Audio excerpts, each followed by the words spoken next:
그런데 이제 우리가 유방암에 계속 이제 위험 요인 이렇게 말씀드리는데요. 제가 그거를 한번 체크해 보려고 해서 갖고 와 봤거든요. 한번 이제 다 같이 한번 체크해 보도록 할게요. 남자도 해당되나요?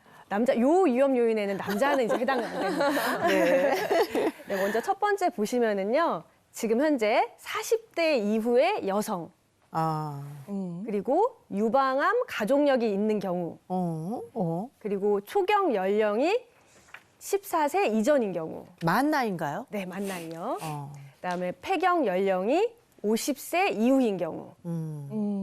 그리고 만삭 분만을 한 번도 경험하지 않은 경우. 첫 만삭 분만이 35세 이후인 경우. 아유, 해당 사항 맞네. 이거. 그리고 모유 수유를 하지 않은 경우.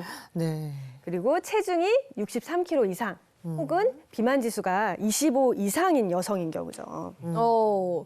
저는 한 2개 정도? 네, 2개 정도 있는 것 같아요. 전 3개. 40대 이후고 유방암 가족력이 있고 만삭 분만을 2번 했는데 36세, 37세 했거든요. 이게 해당되는 거죠. 네. 3개. 이거 위험한 거예요. 근데 여기 이제 됐다고 해서 무조건 이거 유방암이다 이런 건 당연히 아니에요. 그러니까 이 위험 요인이라는 거는 최대한 피하려고 노력하는 게 중요하기 때문에 가령 이제 교정이 가능한 거 아까 말씀드렸듯이 뭐 비만이다. 이런 거는 이제 조금 살을 빼면서 교정을 하면 되고 그게 아니라 다른 데 해당이 되었다라고 하는 거는 내가 이런 위험 요인이 있기 때문에 조금 뭐 검진을 좀 자주 한다든지 이런 방법을 쓰시는 게 좋을 것 같습니다. 네. 모유 수유를 해야 되겠네요. 네, 그럼요. 그게 더 도움이 되는 거니까. 네. 근데 여기 위험 요인 중에 유방암 가족력이 있는 경우 이렇게 되어 있거든요. 그러면 가족 중에 유방암 환자가 있으면 혹시 나도 유방암에 걸릴 수 있나? 이렇게 좀 걱정하실 것 같거든요. 네, 많은 분들이 걱정하실 것 같습니다. 실제로 보고에 따르게 되면요.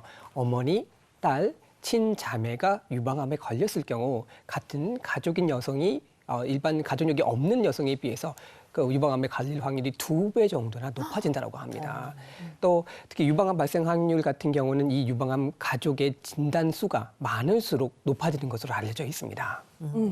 또 20대 이제 건강한 여성의 유방의 평생 위험도는요. 이제 가족력이 없는 경우에는 7.8%, 가족력이 1명 있을 때는 13.3%, 그리고 2명이 있을 때는 21.1%로 추정이 됩니다.